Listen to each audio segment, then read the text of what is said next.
Fala guerreira, fala guerreiro, aqui quem fala é a Bianca Rosália. E eu sou o Biro. E eu sou a Andréa Pires e está começando mais um Peão 4.0.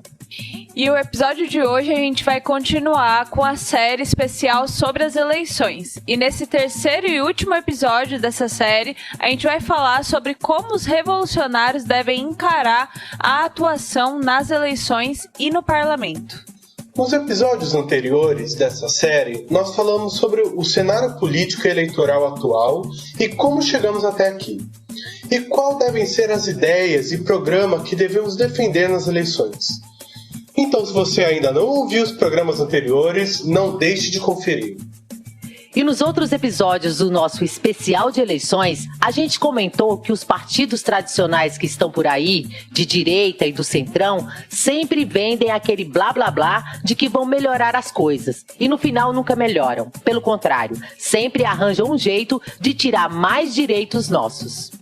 Por outro lado, a gente também comenta como os grandes partidos de esquerda hoje acham que podem simplesmente entrar no governo e aos poucos fazer coisas para melhorar, né? Como foi o PT, fazendo acordos com os patrões e os partidos da burguesia, ou seja, se aliando com os nossos inimigos. E o fracasso e a hipocrisia traidora do PT, a gente já provou muito bem na prática, né?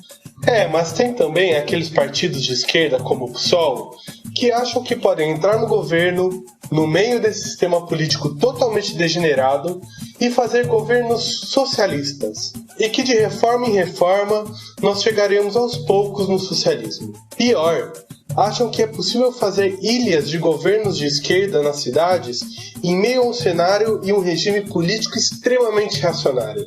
Pois bem, mas nós sabemos, como citamos várias vezes aqui no programa, que o sistema político em que vivemos, a chamada democracia burguesa, a democracia dos ricos, não passa de um balcão de negócios da burguesia e dos patrões, e que este não é um terreno dos trabalhadores. Mas então, você deve estar se perguntando, afinal, por que participar das eleições? Por que entrar no parlamento?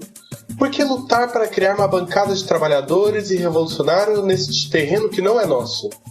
E mais importante ainda, como fazer isso? Pois é, nesse programa a gente vai responder essas perguntas porque é preciso sim atuar nas eleições, mas com uma perspectiva revolucionária. Para isso a gente vai entrevistar o famoso revolucionário russo, o Lenin. Brincadeira, gente. Mas a ideia aqui é a gente recuperar o que esse grande revolucionário dizia e o que chamava de parlamentarismo revolucionário.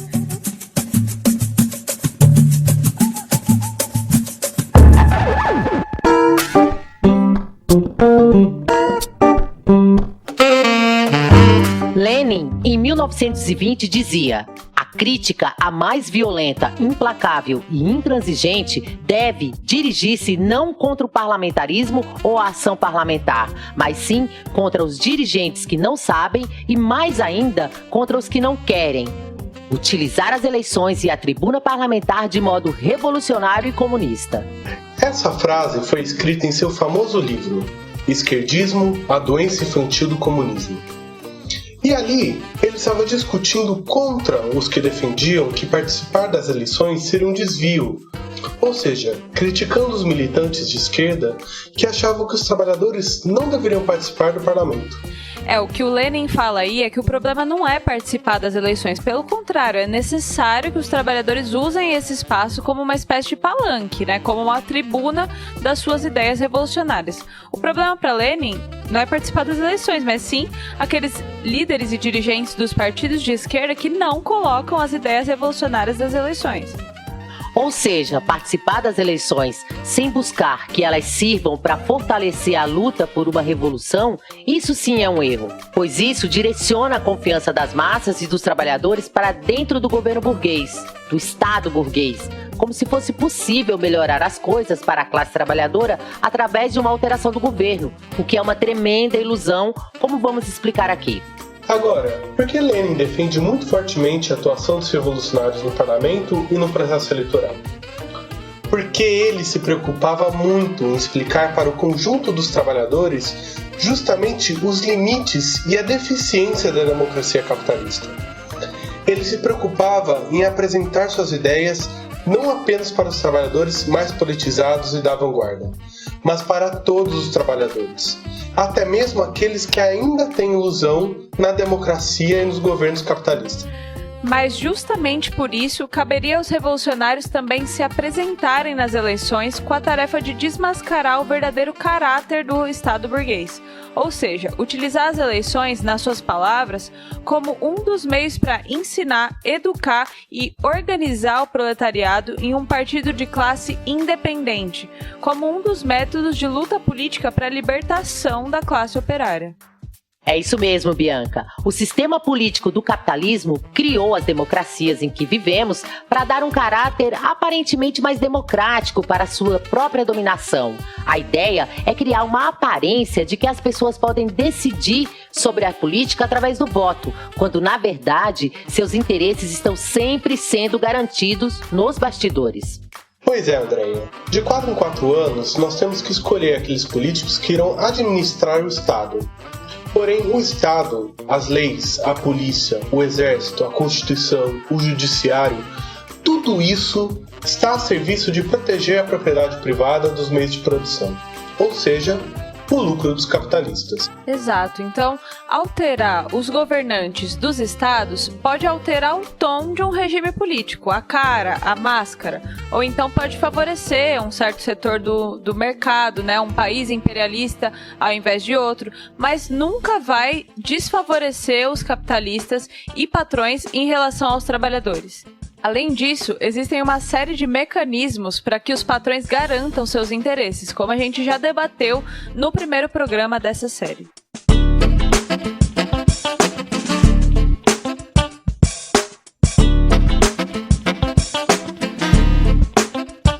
Mas ainda assim, a grande maioria da população e dos trabalhadores acredita que não existe alternativa se não votar em alguém menos pior e torcer para tudo melhorar. Mesmo porque toda a mídia e tudo que aprendemos sobre a política nos ensina a pensar dessa forma. Por outro lado, a maioria dos partidos de esquerda, ou que falam de melhorar as coisas para os trabalhadores, sempre dizem que para isso é necessário ganhar as eleições. Que somente estando no governo é possível mudar as leis, criar direitos, etc. Esses são os partidos chamados reformistas, pois acreditam que é preciso reformar o capitalismo e que as coisas mudam e melhoram através de reformas. Mas a gente já viu onde que isso deu, né? Foi assim que a gente chegou aonde a gente tá. E a verdade é que nenhuma grande transformação política e social da história aconteceu através de reformas. As grandes transformações acontecem através da luta de classes. E o Lenin pensava assim também, né? Porque ele era um revolucionário e não um reformista. Nenhum direito e conquista dos trabalhadores vai surgir de um bom governo, né? Mas sim da organização e luta dos trabalhadores. Para o Lenin, para organizar e fortalecer a luta, é necessário tirar a ilusão dos trabalhadores e setores oprimidos que existe nas instituições da democracia capitalista e aumentar a confiança em suas próprias ferramentas, como partidos, sindicatos, greves, piquetes. E as eleições são um momento muito importante para defender essas ideias. Pois é, participando das eleições, nós revolucionários podemos alcançar uma enorme quantidade de pessoas com as nossas ideias, pois é justamente o momento em que o capitalismo reserva para a gente falar, pensar e debater sobre política. É quando todas as ideias políticas se apresentam para as massas, e nós devemos fazer o mesmo. Sim, mas por outro lado, quando os revolucionários são eleitos e levam suas propostas para dentro do parlamento, o choque com os políticos da patronal e as instituições tradicionais do Estado burguês vai deixar evidente que ninguém ali está realmente querendo solucionar os problemas da sociedade. E assim as máscaras começam a cair, né, com mais facilidade diante da população, que ainda carrega ilusões nesses políticos e instituições. Lenin, portanto, não tinha nenhuma ilusão de que é por dentro do parlamento que seria possível mudar as coisas e transformar a sociedade capitalista em comunista. Ainda assim, sabia que poderia usar esse espaço do parlamento para ajudar a impulsionar uma luta que pudesse superar essa sociedade. Pois é, em outra de suas obras, que se chama O que Fazer, Lenin continuava debatendo sobre qual deveria ser o tipo de atuação dos revolucionários. Por exemplo, nas lutas sindicais, como por reivindicações de melhores salários, deveriam ser trazidas para o terreno da luta política e assim ganhar a consciência dos trabalhadores para a necessidade da libertação da sua classe. Ou seja, entendia que cada revolucionário, inclusive durante as eleições, deveriam ser verdadeiros tribunos do povo. Dizia ele sobre os social-democratas, né, que eram os militantes do Partido Comunista da época. Abre aspas, né?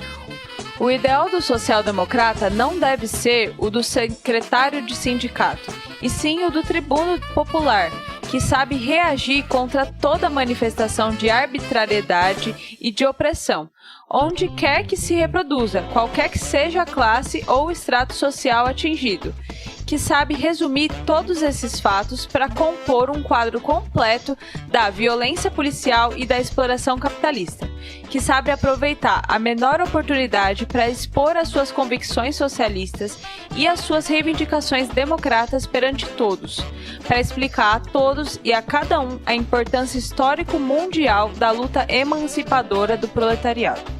Nessa perspectiva, o tribuno do povo, quando parte de atuar nas eleições, deve se apresentar como porta-voz dos trabalhadores e setores oprimidos, as mulheres, os negros, LGBTs, submetendo sua campanha ou mandato à luta extra-parlamentar.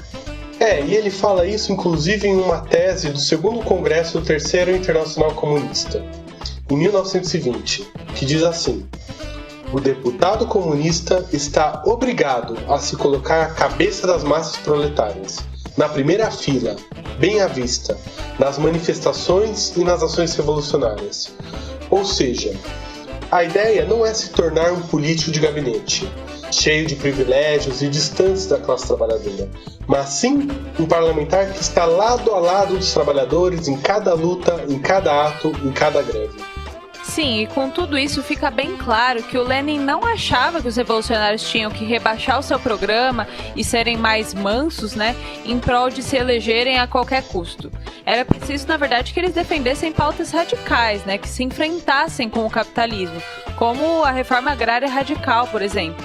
Mesmo sabendo que pautas como essa não serão garantidas apenas com uma solicitação, né, de um parlamentar, mas sim serão arrancadas com a força da luta.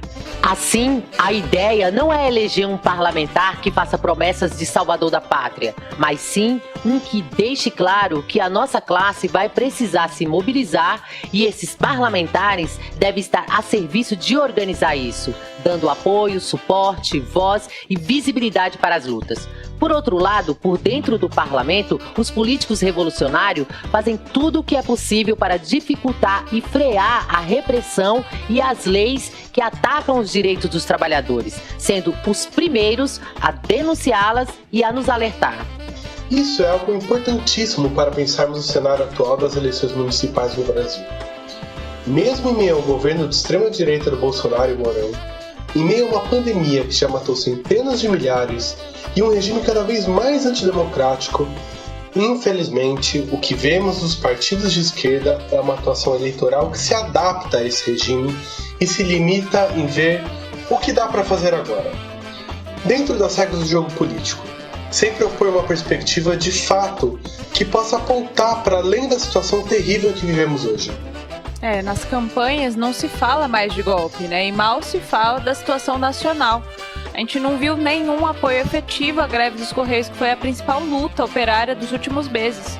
O que está na boca da maioria dos candidatos, na verdade, são medidas puramente administrativas para um projeto que a gente pode chamar de municipalidade progressista, né? Ou seja, dar uma maquiagem mais de esquerda para os governos das cidades, se é que isso é possível, né? Até mesmo a campanha do PSOL em São Paulo, com a candidatura de Boulos e Erundina, cai nessa. Em vez de centrar sua campanha em mostrar que é preciso urgentemente organizar uma luta nacional contra todo esse regime reacionário e o governo do Bolsonaro, o Boulos busca dialogar inclusive com patronais do comércio e com bolsonaristas como o da Atena, dizendo coisas como: não vamos demonizar as privatizações, abrindo mão assim de princípios fundamentais, o que deveria ser uma campanha que incentiva a ruptura com o capitalismo.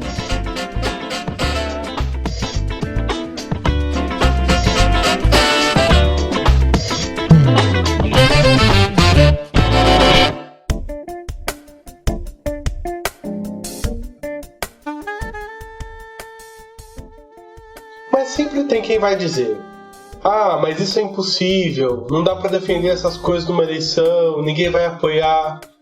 Mas isso não é verdade.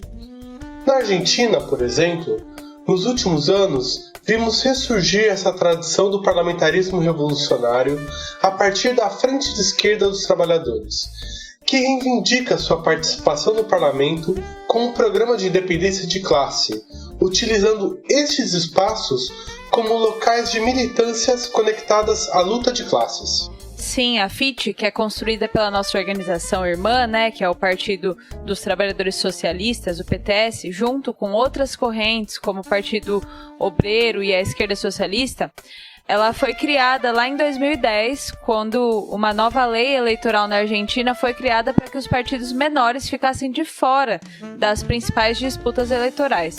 Então essa frente foi criada justamente para furar essa restrição e dar projeção aos partidos de esquerda na Argentina. Ao contrário de todas as frentes eleitorais de esquerda pelo mundo, a FIT foi construída em torno de um programa e de princípios de independência de classe, ou seja, sem aceitar dinheiro da patronal e nem fazer acordos com partidos que não defendam os trabalhadores, e tem o mesmo princípio. Ou seja, ao contrário de tudo que as organizações de esquerda, PT, PCdoB e PSOL, sempre fazem no Brasil. E é justamente com estes princípios que a FIT é praticamente a única iniciativa de esquerda no mundo que vem ganhando posições e se fortalecendo. Ela já é reconhecida por milhares de trabalhadores e vem se tornando uma terceira força política na Argentina. Uma alternativa à esquerda, visível e coerente, se diferenciando da direita e do peronismo. Os políticos do Partido dos Trabalhadores Socialistas, que são eleitos pela Frente de Esquerda na Argentina, atuam no parlamento como tribunos do povo, utilizando o mandato parlamentar como parte de uma estratégia revolucionária, submetendo seu mandato à luta extraparlamentar, se colocando a serviço dos trabalhadores e das lutas de rua, dos piquetes, greves, ocupações, mantendo a sua independência política dos patrões, dos governos e do Estado. As propostas desses parlamentares e suas práticas políticas têm elementos bastante radicais, como, por exemplo, a reivindicação de que todo político e juiz receba o mesmo salário que uma professora. Essa proposta foi inspirada na Comuna de Paris em 1871, onde se decidiu que cada funcionário público, que todo político, ganhe o mesmo salário que um trabalhador qualificado. Pois é, Andréia. E além dessas propostas, o PTS vem defendendo em suas candidaturas e no parlamento a redução da jornada de trabalho sem redução de salário, como uma forma de garantir que todos tenham emprego. É outro exemplo de uma medida política transicional, ou seja, que busca apontar para a transição deste sistema capitalista para o socialismo. Sim, além disso, também defendem uma Assembleia Constituinte livre e soberana na Argentina, além da estatização sobre controle operário dos setores estratégicos da economia, assim como de qualquer fábrica que venha à falência e demita os trabalhadores, Cada uma dessas reivindicações levantadas não são meras invenções utópicas da cabeça desses parlamentares, Elas são baseadas em experiências reais, da luta da classe trabalhadora, que várias vezes na história já travou fortíssimas batalhas por essas questões. Bianca, na Argentina mesmo, durante a crise de 2001, quando estourou um forte movimento contra o desemprego, uma grande batalha foi travada contra o fechamento de uma série de fábricas que estavam deixando milhares nas ruas. Há alguns exemplos, mas um dos mais emblemáticos é o de uma grande indústria de cerâmica chamada Zanon, que contra o fechamento foi ocupada por seus trabalhadores e colocada para funcionar sob controle operário, ficando conhecida como Fábrica Sem Patrões. Pois é, Andréia, e essa fábrica segue existindo até hoje.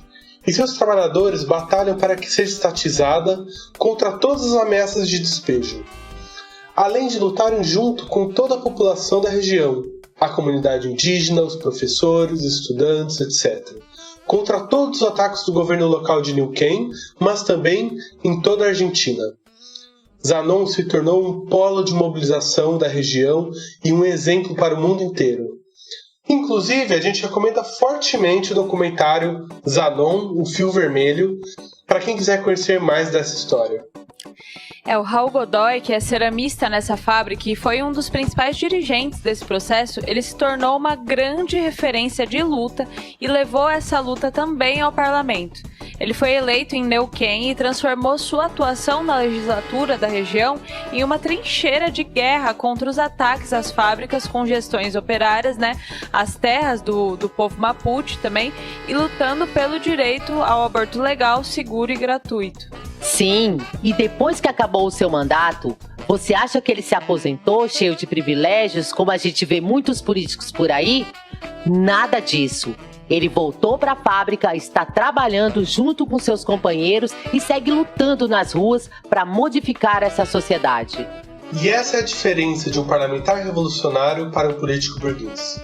E é por isso que qualquer perspectiva realista de transformação real e profunda de qualquer cidade e do país como um todo só pode ser construída se enfrentando com a ilusão de que ganhar alguns assentos de vereadores ou até mesmo a cadeira da prefeitura é o que vai solucionar as nossas necessidades mais básicas. Exato, no capitalismo isso nunca foi possível, E é ainda mais evidente em meio a um regime tão reacionário como o que a gente está vivendo. O espaço das eleições precisa servir então para potencializar essas lutas, E ao mesmo tempo acumular forças para um projeto estratégico e uma luta que aponte no sentido de uma transformação política radical.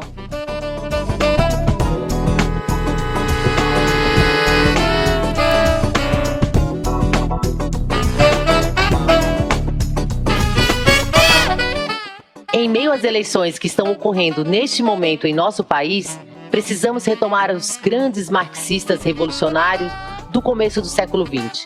Não apenas Lenin, mas também Rosa Luxemburgo, que debatia também contra a ideia de que todos os problemas mais profundos dos trabalhadores seriam resolvidos pelas eleições e que assim separava as eleições e o parlamento da luta de classes.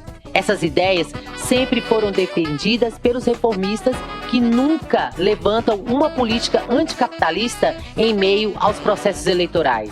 Pois é, Andréia. E é por isso que não podemos alimentar a falsa ilusão de que é possível governar as cidades de maneira progressista. As candidaturas dos revolucionários, da esquerda e de todos aqueles que se colocam do lado dos trabalhadores oprimidos têm que batalhar pela organização nacional da nossa classe para enfrentar o autoritarismo do Bolsonaro, do STF e do Congresso. Sim, para que as candidaturas e a participação nas eleições cumpram esse objetivo, é fundamental que apresentem ideias e um programa que realmente responda às necessidades dos trabalhadores, mostrando assim como é possível solucionar cada um dos problemas mais sentidos pela nossa classe. Por exemplo, o programa e as ideias que apresentamos ao longo de todo o segundo episódio dessa série, sobre as eleições.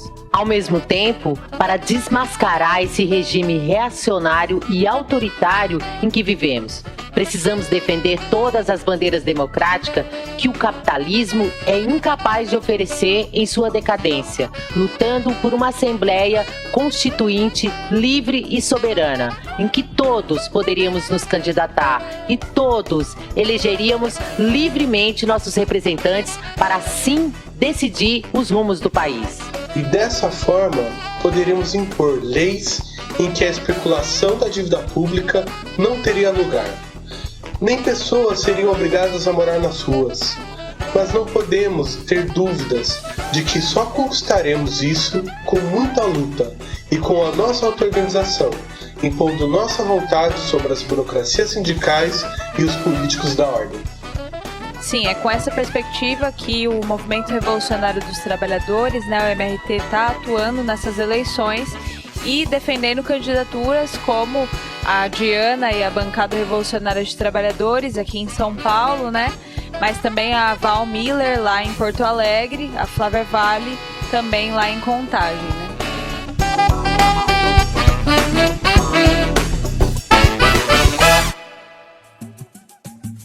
E esse foi mais um Peão 4.0, um podcast feito por trabalhadores para trabalhadores.